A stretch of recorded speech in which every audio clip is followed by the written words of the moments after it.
Wherever you go, whatever you do, throw a little at it. Omax, Vest and Briefs. Trichy Srirangam பகுதியில் செயல்படாமல் உள்ள கழிவுநீர் சுத்திகரிப்பு நிலையம் காரணமாக சுத்திகரிக்கப்படாத கழிவுநீர் நேரடியாக கொள்ளிடம் ஆற்றில் கலப்பதாக பொதுமக்கள் குற்றம் சாட்டுகின்றனர். இதனால் சுகாதார பாதிப்புகள் மற்றும் துர்நாற்றம் உள்ளிட்ட பல்வேறு இன்னல்களை மக்கள் சந்தித்து வருவதாக கூறப்படுகிறது. இதுகுறித்து செய்தியாளர் தீபன் வழங்கிய கூடுதல் தகவல்களை தற்பொழுது பார்க்கலாம். திருச்சி கொள்ளிடம் ஆற்றில் கழிவுநீர்கள் கலப்பதால் பல்வேறு தொற்று நோய்களால் பொதுமக்கள் பாதிக்கப்பட்டு வருவதாக குற்றச்சாட்டுகள் எழுந்துள்ளது. திருச்சி மாநகராட்சி இருக்கக்கூடிய 65 வார்டுகளில் 5 மண்டலமாக பிரிக்கப்பட்டு ஒவ்வொரு மண்டலத்திலும் சுமாராக 2 கழிவுநீர் சுத்திகரிப்பு நிலையம் அமைக்கப்பட்டுள்ளது. ஆனால் இதுவரை அந்த 5 மண்டலம் இருக்கக்கூடிய கழிவுநீர் சுத்திகரிப்பு நிலையம் முறையாக பராமரிப்பு இல்லாமல் செயல்பாடு அற்று வீணாக போவதாக பொதுமக்கள் தரப்பில் குற்றச்சாட்டு எழுந்துள்ளது. குறிப்பாக நாம் இருக்கும் இடம் திருச்சி கொள்ளிடம் ஆற்றங்கரையே இருக்கக்கூடிய அந்த கழிவுநீர் சுத்திகரிப்பு நிலையம் அமைக்கப்பட்டுள்ள பகுதியில் தான் இருக்கிறோம். இந்த நிலையம் அமைக்கப்பட்டு சுமாராக 5 ஆண்டுகளை கடந்தும் இதுவரை அது பயன்பாட்டிற்கு வராமல் இருக்கின்றன.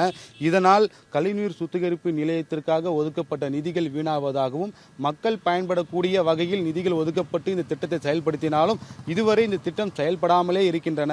மாநகராட்சி அதிகாரிகள் மெத்தன போக்கில் செயல்படுவதாக பொதுமக்களும் சமூக ஆர்வலரும் குற்றச்சாட்டி வருகிறார்கள். இந்த கழிவுநீர் சுத்திகரிப்பு நிலையம் செயல்படாததால் ஸ்ரீரங்கம், திருவானைக்காவல் உள்ளிட்ட பல்வேறு பகுதியில் இருக்கக்கூடிய உணவகங்கள், மருத்துவமனைகள், இறைச்சி கடையில் இருக்கக்கூடிய கழிவுகள், பொதுமக்கள் அன்றாடம் பயன்படுத்தக்கூடிய அந்த கழிவுநீர்கள், சிறு குறு தொழில் செய்யக்கூடிய அந்த கடையில் இருக்கக்கூடிய கழிவுநீர்கள் என அனைத்து விதமான கழிவுநீர்களும் இங்கிருந்து இந்த சுத்திகரிப்பு நிலையத்துக்கு வராமல் நேரடியாக கொள்ளிடம் ஆற்றில் கலக்கக்கூடிய ஒரு சூழ்நிலை தான் இருக்கின்றன. இதனால் கொள்ளிடம் ஆற்றில் நீரும் மாசுபடுகிறது.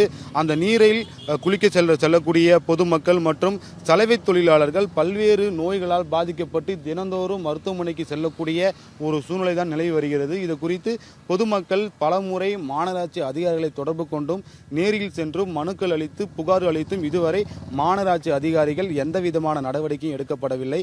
பொதுமக்களுக்காக ஒதுக்கப்படும் நிதிகளும் அந்த திட்டங்களும் முறையாக மாநகராட்சி அதிகாரிகளும் மாவட்ட நிர்வாகங்களும் செயல்படுத்த வேண்டும் எனவும் ஒரு கோரிக்கை எழுந்துள்ளது.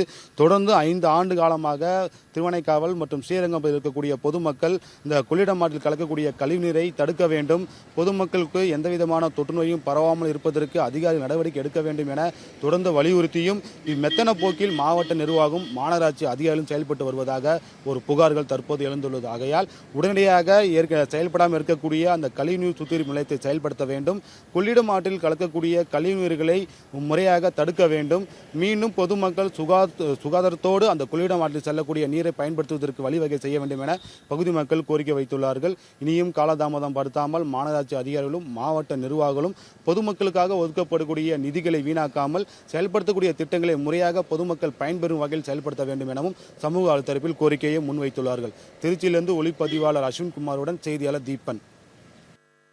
தமிழ் ஜனம் சேனலை சப்ஸ்கிரைப் பண்ணாம பார்த்துட்டு இருந்தீங்கன்னா மறக்காம சப்ஸ்கிரைப் பண்ணிடுங்க.